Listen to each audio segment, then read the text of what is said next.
भारत माता की, भारत माता की।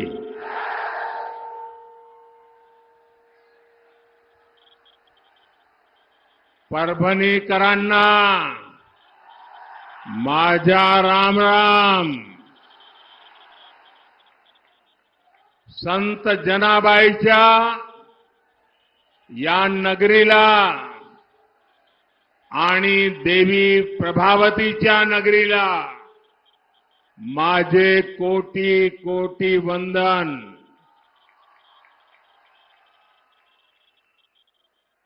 परभणी की धरती से मैं छत्रपति शिवाजी महाराज, बाबा साहब आंबेडकर, राजर्षि साहू जी महाराज के चरणों में प्रणाम करता हूं. इस धरती पर साईं बाबा जैसे अनेक संतों के चरण पड़े, इसलिए परभणी का आशीर्वाद ईश्वरीय आशीर्वाद से कम नहीं है. कल पहले चरण के मतदान के उत्साहजनक रुझानों के बाद अब परभणी का ये प्रेम बता रहा है, इतनी विशाल जनसंख्या और इतनी बड़ी तादाद में माताएं बहनें, और मैं देख रहा हूं ये हमारा पंडाल छोटा पड़ गया. पीछे बहुत लोग इस कड़ी धूप में तप रहे हैं. ये हमारी जगह छोटी पड़ गई, आपको धूप में तपना पड़ रहा है. मैं आप सबकी क्षमा चाहता हूं, लेकिन जो धूप में तप रहे हैं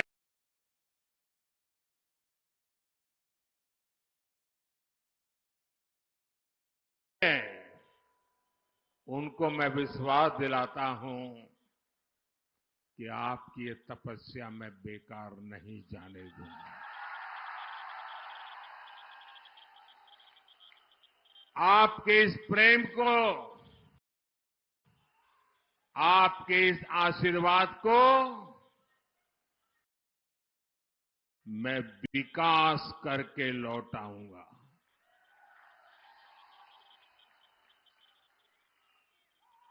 ये जो चारों तरफ एक ही स्वर गूंज रहा है, एक ही आवाज आ रही है, फिर एक बार,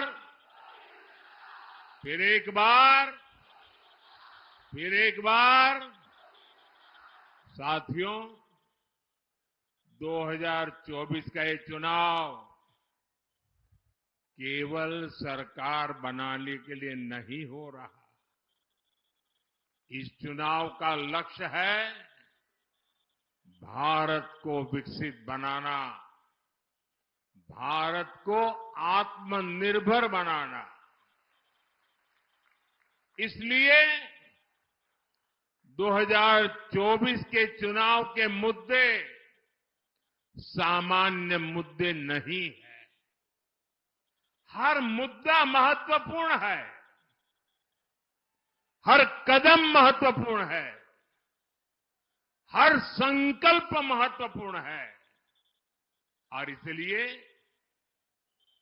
ये पहला चुनाव है जिसमें भारत को दुनिया की तीसरी सबसे बड़ी अर्थव्यवस्था बनाने के लिए ये चुनाव है.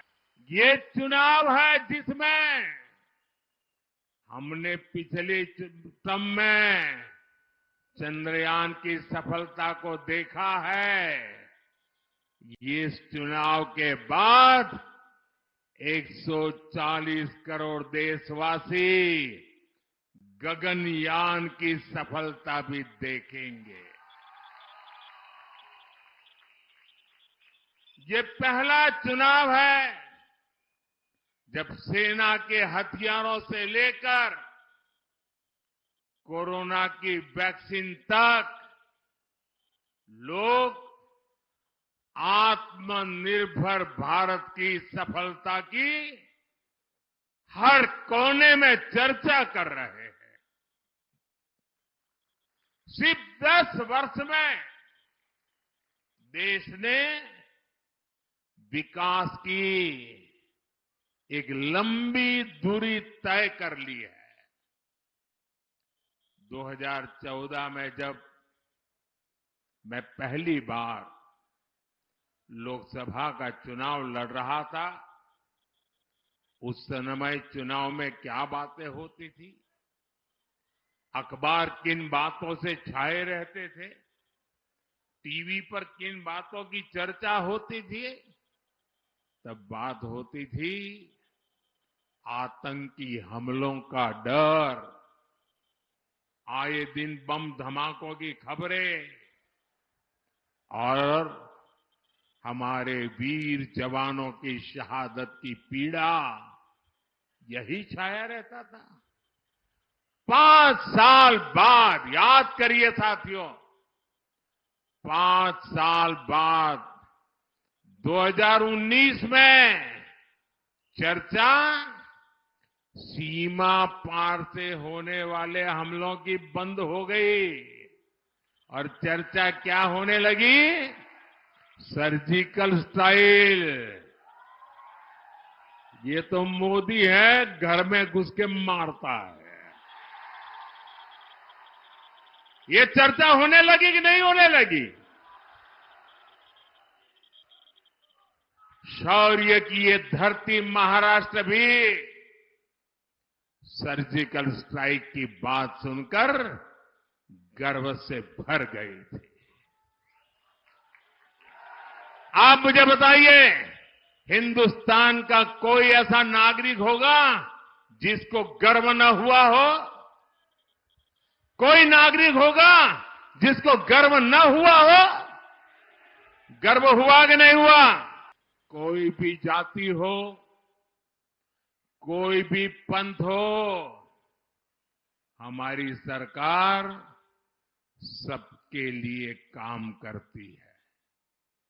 यहां परभणी में बिना भेदभाव करीब 40,000 गरीबों को पक्के घर दिए गए।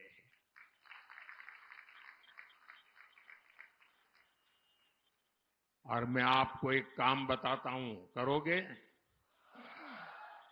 पक्का करोगे? देखिए, ये जो जिनको घर मिले है कौन? या तो ओबीसी समाज के लोग हैं, या तो दलित समाज के लोग हैं, या तो आदिवासी समाज के लोग हैं। यही लोग थे, वो वंचित रह गए थे। और मैंने इतना सारा किया है, लेकिन अभी जब आप लोगों के घर जाएंगे, गांव में जाएंगे, और कहीं कोई इक्का दुक्का जिसको अभी घर मिलना बाकी हो, कोई इक्का दुक्का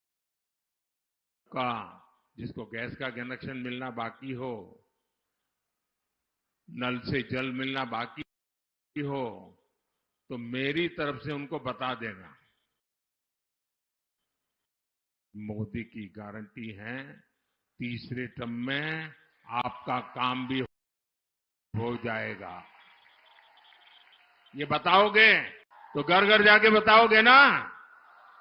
देखिए, आज परभणी के 12 लाख से ज्यादा गरीबों को बिना भेदभाव मुफ्त राशन मिल रहा है, ताकि गरीब के घर का चूल्हा जलता रहे, बच्चे भूखे पेट सो न जाएं, मां की आंख से आंसू न बहे। इसलिए मोदी 12 लाख परिवारों को यहीं पर मुफ्त राशन दे रहा है, आने वाले 5 साल भी देता रहेगा।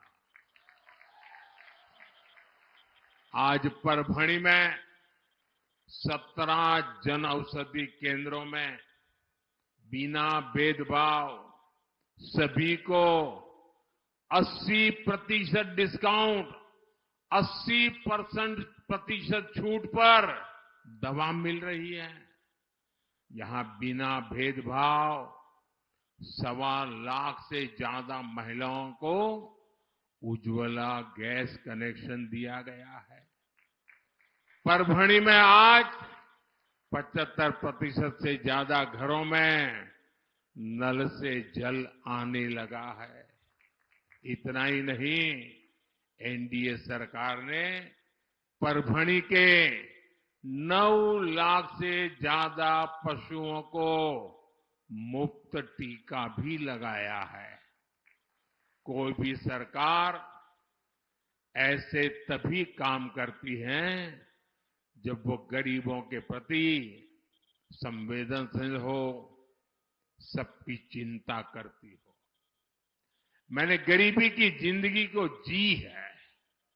मैं भी आप ही की तरह पिछड़े परिवार में से आ रहा हूं, इसलिए गरीब का दुख भली भांति समझता हूं।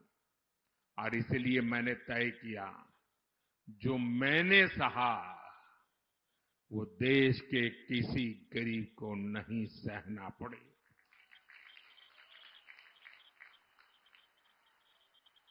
और इसीलिए दिन रात मेहनत कर रहा हूं। भाई और बहनों, मराठावाड़ का ये पूरा क्षेत्र खेती किसानी वाला है। यहां का ब्लैक कॉटन, सोयाबीन, ज्वार बाजरा आपकी कमाई का बड़ा साधन है। लेकिन इस उपज को लेकर कांग्रेस और इंडी अघाड़ी वालों ने कभी आपकी परेशानी नहीं समझी। इस क्षेत्र में सबसे बड़ी चुनौती है सिंचाई की। एनडीए की पिछली सरकार में जहां जलयुक्त शिवार योजना शुरू हुई थी, मराठवाड़ वोटर ग्रिड योजना शुरू हुई थी, लेकिन इंडी अघाड़ी वालों को आपसे इतनी दुश्मनी है कि इन दोनों योजनाओं को रोक दिया। अब भाई एकनाथ शिंदे जी, देवेंद्र फडणवीस जी और अजित पवार जी की टीम इस क्षेत्र में सिंचाई परियोजनाओं को तेजी से पूरा करवा रही है। परभणी के सेलू तालुका में लोअर दूधना प्रोजेक्ट पूरा हो गया है। साथियों, यहां के किसानों की एक बड़ी चुनौती मौसम की मार भी रही है। पहले की सरकारों के समय किसानों को फसल बीमा की रकम मिलना असंभव था, लेकिन एनडीए सरकार ने सिर्फ एक जिले परभणी में ही किसानों को फसल बीमा के 1,500 करोड़ रुपए दिए हैं। हमारी सरकार जो ऑयल सीड मिशन शुरू करने जा रही है, उससे यहां सोयाबीन की खेती करने वाले किसानों को बहुत लाभ होगा। परभणी अब देश के खाद्य तेल में आत्मनिर्भर भारत बनाने में बहुत बड़ी मदद करेगा। परभणी के लाखों किसानों को भाजपा सरकार ने पीएम किसान सम्मान निधि के 850 करोड़ रुपए भी दिए हैं। और जो राज्य सरकार दे रही है वो अलग। अमरावती में बनने वाले टेक्सटाइल पार्क का भी यहां के कॉटन उत्पादक किसानों को बहुत फायदा होगा। साथियों, मोटे अनाज श्री अन्न को पौष्टिक तत्वों को ध्यान में रखकर हमारी सरकार बड़े पैमाने पर श्री अन्न को बढ़ावा दे रही है। सुपर फूड है, हम दुनिया में पहुंचा रहे हैं। आपके यहां का ज्वार बाजरा केवल महाराष्ट्र और देश को ही नहीं, बल्कि पूरी दुनिया को पौष्टिक लाभ देगा। साथियों, मोदी के लिए आपके सपने ही मेरे संकल्प है। इसलिए हम समस्याओं के समाधान के लिए ठोस काम करते हैं, ठोस काम में भरोसा करते हैं और ठोस काम को पूरा करने के लिए मेहनत करते हैं। हमारा मराठवाड़ खुद इसका सबसे बड़ा उदाहरण है। हमने क्षेत्र के लिए आधुनिक इंफ्रास्ट्रक्चर पर फोकस किया। परभणी में 5 अमृत स्टेशनों का विकास हो, मड़माण नांदेड़ रेल लाइन के परभणी सेक्शन का दोहरीकरण और इलेक्ट्रिफिकेशन हो, बाला साहब ठाकरे समृद्धि महामार्ग हो, इससे भी इस पूरे क्षेत्र के किसानों को लाभ होगा। साथियों, एनडीए सरकार के अगले 5 वर्षों के लिए हमारी पार्टी ने अपना संकल्प पत्र जारी किया है। ये संकल्प पत्र मोदी का गारंटी कार्ड है। अगले 5 वर्षों के लिए मोदी की गारंटी है कि हम देश में गरीबों के लिए 3 करोड़ नए घर बनाएंगे। अगले 5 वर्ष के लिए अब हम देखते हैं कि आजकल हर परिवार में बुजुर्ग माता पिता, दादा दादी, चाचा चाची, नाना नानी हर परिवार में होते ही हैं, क्योंकि अब आयु लंबी हो रही है। और जो बेटा कमाता है या बेटी कमाती है, उसके लिए अपने बुजुर्ग मां बाप को संभालना कोई मुश्किल काम नहीं होता है, कर लेते हैं। लेकिन अगर कोई बीमारी आ गई तो फिर परिवार में सबके लिए दिक्कत होती है कि अब पैसा बुजुर्गों के लिए कितना खर्चा करें, बच्चों के लिए खर्चा कितना करें। एक प्रकार से उसके सारे सपने भूल जाते हैं। और इसलिए मोदी ने तय किया कि मेरे सभी परिवार के जो लोग रोजी रोटी कमाने के लिए मेहनत करते हैं, उनका बोझ मैं कैसे कम करूं। और इसलिए हमने 70 साल की ऊपर के जितने भी बुजुर्ग हमारे देश में हैं, 70 साल की उम्र के हर बुजुर्ग माता पिता को उनकी बीमारी में अब इलाज का काम जिम्मेवारी मोदी का रहेगा, आपके इस बेटे की रहेगी। 70 साल से ऊपर के हर किसी को आयुष्मान योजना का लाभ मिलेगा। हम मुद्रा योजना के तहत अब युवाओं को 20 लाख रुपए तक की मदद देंगे। एनडीए सरकार अगले 5 वर्षों में 3 करोड़ महिलाओं को लखपति दीदी बनाने के लिए काम करेगी। और इन सारे प्रयासों को हमारी जो महाराष्ट्र की त्रिपुटी है, शिंदे जी, फडणवीस जी, अजित पवार जी, उनकी सरकार और तेजी से आगे बढ़ाएगी। साथियों, विकसित भारत, विकसित महाराष्ट्र के बीच आपको इंडी अघाड़ी से बहुत सतर्क रहना है। कांग्रेस एक ऐसी बेल है जिसकी अपनी न कोई जड़ है न जमीन है, और इसे जो सहारा देता है ये उसे ही सुखा देती है। आजादी के समय कांग्रेस ने देश का विभाजन करवा दिया। आजादी के बाद कश्मीर की समस्या खड़ी कर दी।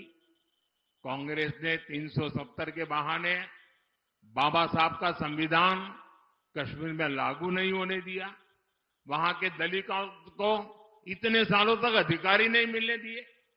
महाराष्ट्र में इंडी अगाड़ी वालों ने जब तक सरकार चलाई, इन्होंने ये लगने ही नहीं दिया कि निजामों का कब्जा चला गया है। रजाकारों की मानसिकता यहां हावी थी। हाँ, इन लोगों ने महाराष्ट्र और मराठवाड़ का विकास तो नहीं होने दिया, लेकिन कांग्रेस और नकली शिवसेना की पिछली सरकार याकूब मेनन की कब्र संवारने में व्यस्त थी। अब बताइए, उनके लिए प्रायोरिटी थी याकूब मेनन की कब्र। भाई और बहनों, श्री महाराज पातले गांवकर जैसे संतों की धरती है, जिन्होंने सन्यासी होकर भी निजामों के विरुद्ध में संघर्ष का नेतृत्व किया था। परभणी हमारे बाला साहब ठाकरे से प्रेरणा लेने वाली धरती है। मैं आपसे पूछना चाहता हूं, रजाकारों की मानसिकता को क्या हमारी परभणी में स्थान मिलना चाहिए? क्या मिलना चाहिए? क्या पालघर के साधुओं की हत्या का मजाक उड़ाने वालों को महाराष्ट्र में कोई ठिकाना मिलना चाहिए? क्या साथियों, कांग्रेस और उसके दोस्तों को भारत की हर विरासत से चीड़ है। कांग्रेसी सरकारें तो आजादी के बाद भी सेनाओं में अंग्रेजी निशानों को ढो रही थी। हमारी नौसेना के झंडे पर अब तक अंग्रेजों का प्रतीक चिन्ह था, हमने उसे हटाया। इतना ही नहीं, हमने नौसेना के झंडे पर छत्रपति शिवाजी महाराज का निशान लगाकर नेवी को नई पहचान दी है। पहले नौसेना दिवस दिल्ली में हुआ करता था, हमने नौसेना दिवस पर सिंधु दुर्ग के किले में भव्य आयोजन करके छत्रपति शिवाजी महाराज को श्रद्धांजलि भी दी और उनके संकल्पों को आगे बढ़ाने का व्रत भी लिया। लेकिन जब हम छत्रपति शिवाजी के सम्मान में कुछ करते हैं तो ये लोग उसका भी विरोध करते हैं। साथियों, विकसित भारत, विकसित महाराष्ट्र के संकल्पों के लिए महाराष्ट्र के हर सीट पर एनडीए गठबंधन को आपका आशीर्वाद चाहिए। मैं आपके आशीर्वाद मांगने के लिए आया हूं। आने वाली 26 अप्रैल को आपको परभणी लोकसभा से एनडीए के उम्मीदवार माजल लानभाऊ, महादेव जानकर, उनको विजयी बनाना है। और ये है वो पार्लियामेंट में आकर के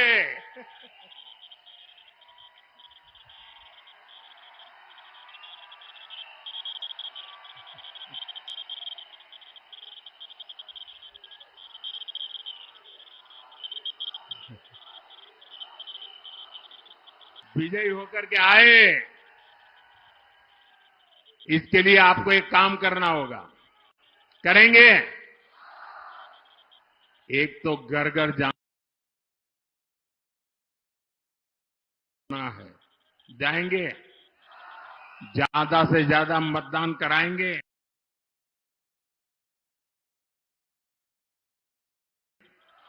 कितनी ही गर्मी क्यों न हो, ज्यादा मतदान कराएंगे। पहले मतदान, फिर जल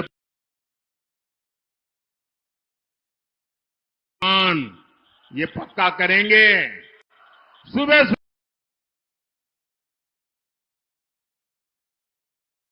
मतदान कराएंगे। दूसरा काम, हमें पोलिंग बूथ जीतना है। हर पोलिंग बूथ जीतेंगे। हर पोलिंग बूथ जीतेंगे। हर पोलिंग बूथ को जीतने के लिए अगड़े हो या पिछड़े सबके दिल जीतने होते हैं। जीतोगे? पक्का जीतोगे? अच्छा, मेरा एक और काम करोगे? ये मेरा काम है, करोगे? मोदी का काम है, महादेव का नहीं है। करोगे? पक्का करोगे? अच्छा, घर घर जाना और बताना कि अपने मोदी भाई परभणी आए थे और उन्होंने आपको प्रणाम भेजा है। मेरा प्रणाम पहुंचा देंगे। हर परिवार में मेरा प्रणाम पहुंचा देंगे। जब हर बुजुर्ग के पास मेरा प्रणाम पहुंचेगा ना, तो हर माता, बहन, बुजुर्ग मुझे आशीर्वाद देंगे और उनके आशीर्वाद ही मेरी ऊर्जा है। उनके आशीर्वाद मुझे देश के लिए दिन रात दौड़ने की ताकत देते हैं और इसलिए ये मेरा पर्सनल काम है। करेंगे ना? जरा हाथ ऊपर करके बताइए, करेंगे ना? मेरे प्रणाम पहुंचाएंगे ना? बहुत बहुत धन्यवाद। मेरे साथ बोलिए, भारत माता की, भारत माता की, भारत माता की। बहुत बहुत धन्यवाद।